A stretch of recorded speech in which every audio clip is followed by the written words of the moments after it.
오늘은 우리 주의 만찬을 하면서 제가 이 주의 만찬의 의미에 대해서 좀 말씀을 좀 나누려고 합니다. 우리가 뭐 여러 가지 좋은 그런 간증들 듣고 또 기타 뭐 이런 얘기도 하고 여러 가지 좋은 간증들을 들었는데 좀 감사할 게 참 많은 것 같아요. 근데 감사할 것 중에서 제일 큰 감사는 구원에 대한 감사이죠. 주님께서 우리를 위해서 몸을 찢기시고 피를 흘리신 그 은혜를 그래서 우리가 늘 감사해야 된다고 생각합니다. 여러분, 이 복음으로 돌아가자 이런 말들 많이 하잖아요. 다시 복음 앞으로 이런 얘기를 많이 하는데요. 왜 이런 얘기를 하냐면 우리가 이 복음에 대한 감격을 잃어버리면 신앙생활이 팍팍해져요. 우리 안에 이 예수님의 십자가 은혜가 늘 흘러야 우리 마음이 좀 부드러워집니다. 부드러워지고 그 은혜로 사람들을 또 품기도 하고 그 은혜가 이렇게 공동체에 있을 때 공동체가 좀 아름다운 공동체가 되거든요. 안 그러면 이게 막 공동체 안에 긴장이 감돌고 서로 경쟁하고 이런 공동체가 되면 참 어렵잖아요. 그렇죠? 네, 그래서 오늘 저희가 피 흘려 우리를 구원하신 주님의 그 은혜에 감사하는 주의 만찬 예배를 드리고 그 은혜에 가장 감사하려고 하는 겁니다. 그러면서 이제 그 만찬의 의미에 대해서 좀 생각을 하려고 하는데요. 우리가 뭐 이렇게 사실은 의미를 잘 생각해 보지 않고 지나가는 경우가 참 많거든요. 공휴일 같은 경우도 그냥 빨간 날이에요. 그러니까 이게 뭐 그 의미를 잘 거의 생각하지 않고 한글날에 계속 영어 제일 많이 쓰고 뭐 예를 들어서 영어로 할리우드 영화만 계속 보고 이럴 수도 있다는 거죠.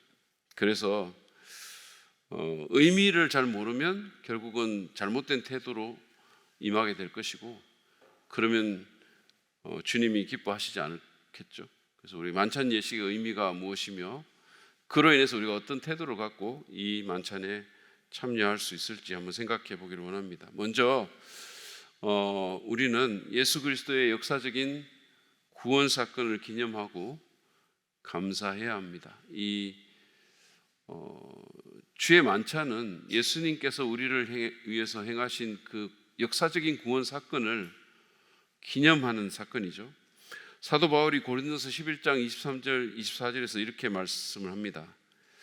내가 여러분에게 전해 준 것은 주님으로부터 받은 것입니다. 곧 주 예수께서 잡히시던 밤에 빵을 들어서 감사를 드리신 다음에 떼시고 말씀하셨습니다. 이것은 너희를 위하는 내 몸이다. 이것을 행하여 나를 기억하라. 6월절 만찬을 이제 하셨거든요. 6월절 만찬을 하시다가 주님이 빵을 들어서 찢으셨어요. 그리고 이것이 너희를 위하는 내 몸이다. 이렇게 말씀하신 거죠. 다시 말해서 우리를 구원하기 위해서 찢기실 당신의 그 몸을 상징하는 것이 바로 이 빵이다. 이렇게 말한 거죠. 그리고 실제로 또 주님이 이 말씀을 하시고 바로 그 다음 날 그분은 정말로 그 몸이 십자가에서 완전히 찢기시면서 돌아가셨죠. 피를 흘리고 이 역사적인 구원을 이루신 그 주의 만찬의 주인공 되시는 그 예수님을 기억하라라고 말씀했어요. 그 말은 기념하라라는 뜻입니다. Remember me. 나를 기억하고 내가 한 모든 일들을 기념해라 이런 거죠. 6월절 어린 양으로서 우리를 위해서 죽으신 그분을 기억하고 그 의미를 기념해라 하는 겁니다. 여러분 우리 모두는 우리 삶에서 의미가 있고 중요한 사건들을 기억하고 기념합니다. 뭐 결혼 기념일이라든지 내 생일이라든지 또는 가족들의 생일이라든지 이런 것들 우리가 기억을 하죠. 기념도 하죠. 얼마 전에 제 아내는 양육반 우리 성도들에게 생일 축하를 받았어요. 그래서 막 서프라이즈로 이렇게 케이크도 준비해서 노래도 불러주고 제가 그거를 들고 들어가는 역할을 저한테 맡기더라고요. 제가 들고 들어가고 그리고 막 무슨 선물권 같은 거를 이렇게 줬어요. 그래서 저는 제 아내에게 그거를 반띵하자고 계속 얘기를 했어요. 왜냐하면 제 생일은 안 챙겨주셨거든요. 왜냐하면 제 생일이 그때 7월달 방학 때 있어가지고 너무 아쉬웠었어요. 그래가지고 제가 반띵하자고 했는데 안 해주더라고요. 여러분, 저는 이런 사람입니다. 저는 저를 고발합니다. 근데 우리가 종종 내가 가까운 사람들, 뭔가 좀 그런 분들에게는 특별히 더 이렇게 의미 있는 존재로 기억되기를 원하잖아요.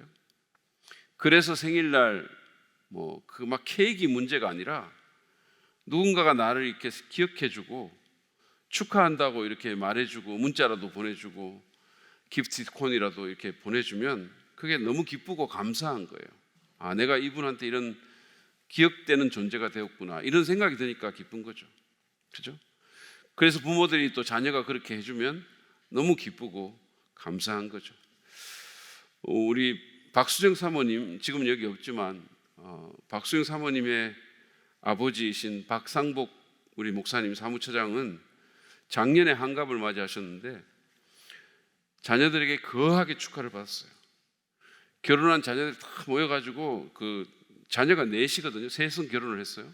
다 모여가지고 그래서 휴양지 숙소를 빌려가지고 며칠씩 축하하고 감사하는 자리를 갖고 심지어 골드로 만들어진 감사패까지 이렇게 전달을 했단 말이에요. 참고로 제 한갑 때는 어떤 일도 일어나지 않았어요. 근데 이 금으로 만들어진 그 감사패 안에 어떤 내용이 있었냐, 이런 내용이 있었어요. 존경하는 아버지 상, 이름 박상복. 그리고 이제 밑에 사연이 나오는 거죠. 어렸을 때는 참 이해도 안 되고 그랬는데 커서 생각해 보니 사랑이 너무 많아서 그랬구나, 예수 닮은 삶을 실천하고 계셨구나 하고 생각합니다. 늘 자신보다 타인에게 아낌없이 베푸셨던 그 사랑을 우리들도 본받아 실천하겠습니다. 존경하고 사랑합니다. 가족 일동 드림. 이래가지고 그거를 금 입힌 그 감사패를 드린 거예요. 이 박상복 목사님이 참 이렇게 가난한데 잘 퍼주는 분이거든요. 늘 이렇게 남들한테 주고 이런 분이니까 여기 그렇게 쓴 거죠. 어릴 때는 이해가 안 됐는데 나중에 생각해 보니까 아버지가 사랑이 너무 많아서 그랬구나. 베푸는 삶, 예수 닮은 삶을 실천하셨구나. 그래서 우리도 그 사랑을 실천하면서 살겠다고 이렇게 하면서 이 자식들이 이렇게 준 거예요. 그런데도 박수정 사모님은 별로 실천은 제가 볼 때 합니까? 오늘 저한테 전화는 왔는데 목사님 연말에 너무 힘드실 것 같아서 기도합니다 그러면서 전화는 왔는데 뭘 좀 보내야 될 거 아니겠어요? 여러분, 자녀들이 그 아버지의 경건하고 정말 헌신된 삶을 기억해 준다는 게 얼마나 아름다운 일입니까? 마찬가지로 우리는 예수 그리스도의 우리를 위한 삶, 그리고 그분의 특별한 죽음을 기억하고 경축하면서 그 은혜에 깊이 감사해야 됩니다. 이것이 만찬의 의미예요. 그래서 우리가 주의 만찬을 유카리스트라고 하는데 헬라어로 이게 유카리스테오에서 나온 말이에요. 감사하다라는 뜻에서 나온 말이에요.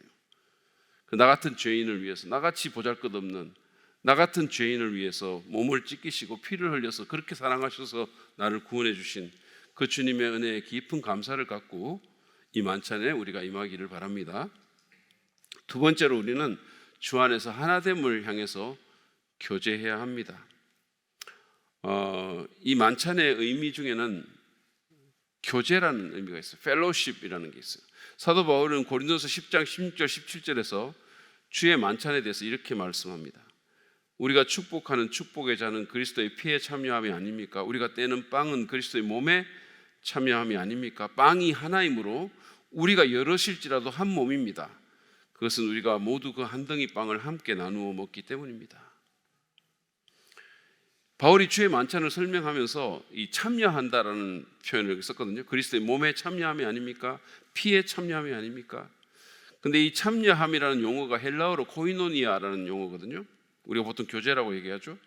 근데 이것은 영적 사귐을 의미하는 커뮤니언이라는 단어, 또는 협력한다는 것, 또는 동료애를 강조하는 그런 용어이기도 해요. 그러니까 바울은 만찬에 참여하는 우리가 여러 명일지라도 사실은 한 몸이라고 얘기를 한 거예요. 서로 다른 사람들이지만 성정도 다르고 뭐 MBTI도 다르고 반응하는 방식도 다르고 배경도 다르지만 그러나 우리가 한 몸이라는 거예요. 우리는 이거를 믿음으로 받아들일 수 있어야 돼요. 그리스도라는 하나의 빵에 참여하는 한 몸 공동체라는 겁니다. 따라서 주의 만찬은 주 안에서 그리스도의 영광이라는 하나된 목적을 위한 영적인 사귐이자 교제를 의미하고 강조하는 것입니다. 그래서 우리가 주의 만찬에 참여하면서 우리는 하나됨을 향한 우리의 결단과 헌신을 새롭게 해야 됩니다. 바울은 로마서 15장 7절에서 그러므로 그리스도께서 하나님의 영광을 드러내시려고 여러분을 받아들이신 것과 같이 여러분도 서로 받아들이십시오라고 권면했어요. 주님이 우리를 받아주셨는데 우리가 주님하고 얼마나 다릅니까? 얼마나 차원이 낮습니까? 얼마나 주님 보시기에 부족합니까? 얼마나 우리가 그 주님 보시기에 정말 지적할 것도 많고 그런 사람들입니까? 그럼에도 불구하고 우리를 받아주신 것처럼 우리도 서로 받으라는 거예요. 서로 지적질하고 서로 잘못된 거 말하고 그러지 말고 받으라는 거예요. 여러분, 우리가 기념하는 예수님의 십자가 구원 사건은 그리스도께서 우리를 받아들이신 사건이잖아요. 우리가 주님 마음에 들었겠어요? 주님께서 얘는 내 스타일이야, 얘는 참 일도 잘하고 뭐 딱 부러지고 그러면서 우리를 굉장히 마음에 들어가지고 그랬겠어요? 주님 기준에 우리가 맞겠습니까? 그럼에도 그분이 우리를 받아주셨잖아요. 따라서 우리도 서로를 용납하고 받아야 됩니다. 특별히 이 주의 만찬은 여러분 지금 우리 눈에는 안 보이지만 주님이 주인이 되신 만찬이에요. 그분이 호스트입니다. 그래서 우리를 그 식탁에 불러 모은 거죠. 여러분, 제가 아까 박 목사님 얘기했는데 자녀들이 아버지 생신을 기념하기 위해서 그렇게 쫙 그 많은 자녀들이 만찬을 하는데 서로 사이가 안 좋다고 생각해 보세요. 막 고기 먹으면서 서로 눈을기고 막 포크로 막 이렇게 막 하고 이러고 막 만약에 그런다고 생각해 보세요. 그럼 부모님 마음이 얼마나 아프겠어요. 그 자리가 바늘방석 같지 않겠어요? 아무리 진수성찬이 있고 아무리 시설이 좋고 그런 식탁은 차라리 안 하는 게 낫지 않습니까? 예수님께서 마태복음 5장 23절에서 24절에서 이런 말씀하셨어요. 그러므로 네가 제단에 제물을 드리려고 하다가 네 형제나 자매가 네게 어떤 원한을 품고 있다는 생각이 나거든 너는 그 제물을 제단 앞에 놓아두고 먼저 가서 내 형제나 자매와 화해하여라. 그런 다음에 돌아와서 제물을 드리라 그랬어요. 예배하기 전에 공동체에 있는 형제 자매와의 관계부터 먼저 회복하라는 거예요.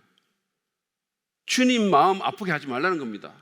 서로 교회라고 모였는데 서로 반목하고 서로 정죄하고 눈을기고 그러지 말라는 거죠. 그러고 예배하는 것은 예배가 아니라는 거예요. 그게 무슨 예배냐는 거예요. 그러니까 놔두고 가서 그것부터 먼저 해결하고 하나님 예배하라고. 그만큼 성도의 하나됨이 하나님께 중요하다는 말 아닙니까? 교회가 받은 새 계명이 뭡니까? 너희가 서로 사랑하라. 그거 아닙니까? 여러분, 우리가 우리 교회 사랑 믿는 교회는 건강한 교회입니다. 이렇게 얘기를 우리가 한다면 그 말은 우리 교회 가운데 형제 자매들 안에 사랑이 있어야 된다는 얘기예요. 하나됨이 있어야 된다는 겁니다. 그게 없는데 어떻게 우리가 건강한 교회입니까?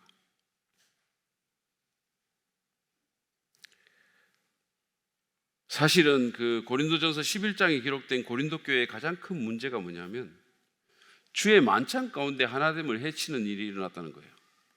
아마 이때는 그 각자가 빵과 포도주를 준비해 와가지고 그래서 이제 초대교회 그 문서를 보면 저녁 식사를 아가페 만찬이라고 식사를 하는 가운데서 주의 만찬을 한 것 같아요. 그러니까 이게 자기들이 그걸 교회에서 준비한 게 아니라 자기들이 준비해서 오는 거예요. 각자가. 그래서 식사를 이렇게 그걸 펼쳐놓고 같이 나누면서 식사를 하고 주의 만찬을 하는데 이 고린도 교회에는 부자들이 돈도 있고 시간도 있는 부자 성도들이 먼저 와가지고 가난한 자들을 기다리지 않고 자기들끼리 그냥 막 풍성하게 먹고 마셔가지고 가난한 자들을 부끄럽게 만든 거예요. 나중에 그 사람들이 왔는데 먹을 게 없는 거예요. 주에 만찬 할 것도 없는 거예요. 그래서 11장 20절에서 바울이 이렇게 말합니다. 여러분이 분열되어 있으니 여러분이 한자리에 모여서 먹어도 그것은 주님의 만찬을 먹는 것이 아닙니다. 그랬어요. 분열되고 반목하는 공동체의 만찬은 그게 아무리 그럴듯한 의식을 갖고 있다 하더라도 주의 만찬이 아니라는 거예요. 뿐만 아니라 이 분열의 문제로 인해서 30절에 보면 약한 사람과 병든 사람이 적지 않다 그랬어요. 심지어 죽은 사람도 있다 그랬어요. 그것 때문에. 여러분, 우리는 우리를 향한 사랑과 용납을 기념하는, 그죠? 그렇잖아요. 이 예식 자체가 우리를 향한 사랑과 용납과 용서를 기념하는 그 예식을 하면서 내 안에 주님을 향한 사랑이 있는가를 점검할 뿐만 아니라 형제 자매를 위한 사랑과 용서와 용납이 있는지를 살펴봐야 되는 겁니다. 물론 우리가 부족한 사람들이고 우리의 이 사랑의 용량이 너무 적기 때문에 때때로 실패하죠. 그 주님 앞에 우리가 내놓고 회개해야 되는 거예요. 그걸 정당화하는 게 아니고, 하나님 정말 죄송합니다. 용서해 주세요. 제가 더 잘 사랑할 수 있도록, 더 잘 용납할 수 있도록 제 마음을 넓혀 주세요. 우리가 그런 마음으로 주의 만찬에 임해야 된다는 거예요. 그래서 회개할 것을 회개하고 만찬 가운데서 주님이 나 같은 무자격자, 나 같은 죄인도 받아주셨는데 나도 내 형제 자매 받겠습니다. 주님, 받으려고 애를 쓰겠습니다. 노력하겠습니다. 그런 마음으로 나아가시기를 바랍니다. 마지막으로 우리는 그리스도의 십자가 사건을 주님 오실 때까지 선포해야 됩니다. 이것이 주의 만찬의 또 다른 의미이기도 합니다. 바울은 고린도서 11장 26절에서 이렇게 말합니다. 여러분이 이 빵을 먹고 이 잔을 마실 때마다 주님의 죽으심을 그가 오실 때까지 선포하는 것입니다. 주의 말씀 만찬이라는 것은 이 상징과 말씀을 통해서 그리스도의 구원 사건을 재현하고 이 세대와 다음 세대에 이걸 계속해서 선포하려는 겁니다. 더 나아가서 우리는 이 예식을 통해서 이 십자가의 복음을 주님, 우리를 위해서 2000년 전에 죽은 그 주님이 나중에 다시 오실 때까지 이 십자가의 복음을 계속해서 전하겠다는 결의를 다지는 거예요. 헌신의 결단을 하는 겁니다.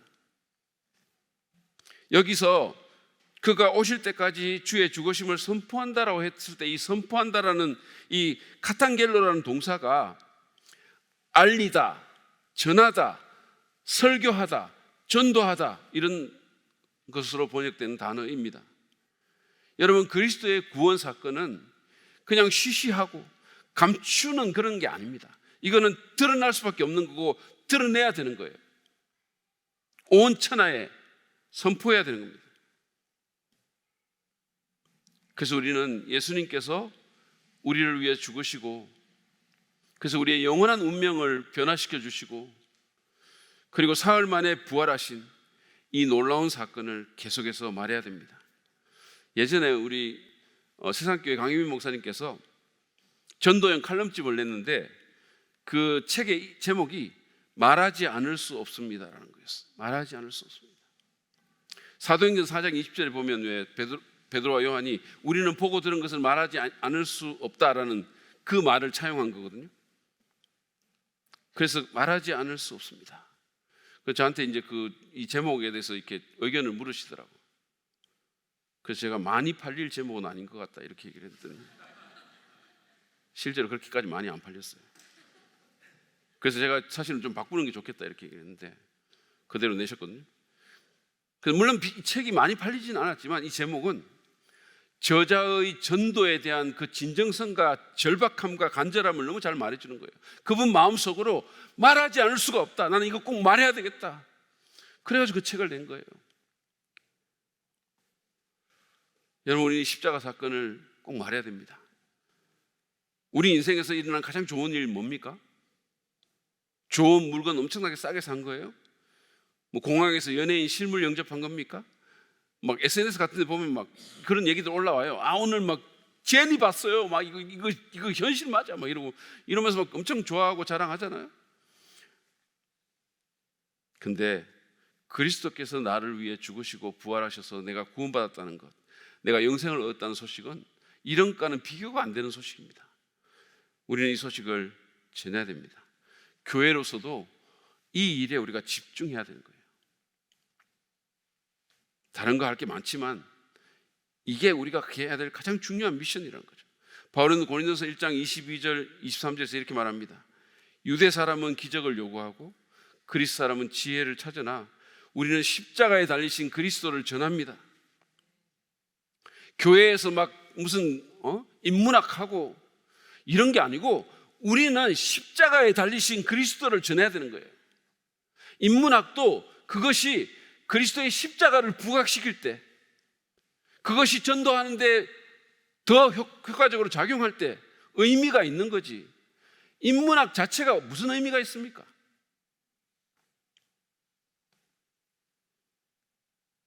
유대 사람은 기적을 요구하고 그리스 사람은 지혜를 찾으나 우리는 십자가에 달리신 그리스도를 전합니다. 교회가 자꾸 무슨 그리스 사람들처럼 지혜 어쩌고 아니면 무슨 표적 어쩌고 기적 어쩌고, 그거는 빗나가는 거예요, 여러분.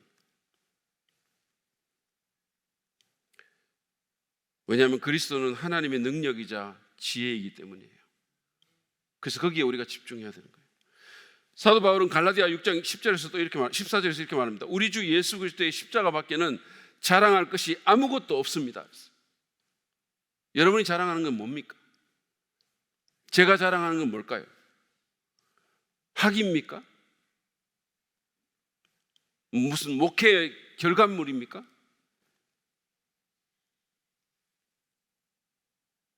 우리가 자랑할 것은 십자가밖에 없다 그랬어요. 예수 그리스도와 그분의 부활 소식, 십자가 소식을 전합시다. 그게 우리가 여기 있는 주된 이유예요. 우리가 여기서 무슨 주도권 다툼을 하거나 아니면 무슨 교회 놀이 하려고 있는 게 아닙니다. 주님의 우리를 위한 죽으심과 그로 인한 구원의 기쁜 소식을 전하려고 있는 거예요. 교회를 운영하려고 있는 게 아닙니다. 복음을 전하려고 있는 거예요. 자, 이제 우리가 주의 만찬 예식을 하게 되는데, 여러분이 우리를 위해 죽으신 예수님의 몸과 피를 상징하는 빵과 잔을 취하면서 이 십자가 희생과 부활의 아름다운 소식을 주님 오실 때까지 전하겠다라는 그런 결단을 이 시간에 분명히 하시길 바랍니다. 내가 어떻게든 그 일에 헌신하겠습니다. 그렇게 하시면서 이 만찬에 함께 하시기 바랍니다. 자, 오늘 말씀을 통해서 만찬의 의미를 생각하면서 여러분 세 가지를 말씀드렸어요. 오늘 우리 예식 가운데 구현되기를 바랍니다. 예수님의 역사적인 구원 사건을 기념하고 감사하는 마음으로 나갑시다. 그리고 하나됨을 향해서 교제하겠다고, 그리고 주님 오실 때까지 이 구원의 기쁜 소식을, 이 십자가 사건을 선포하겠다고 결단합시다. 우리 그런 마음으로 이 시간 함께 찬송하면서 나아가기를 원합니다.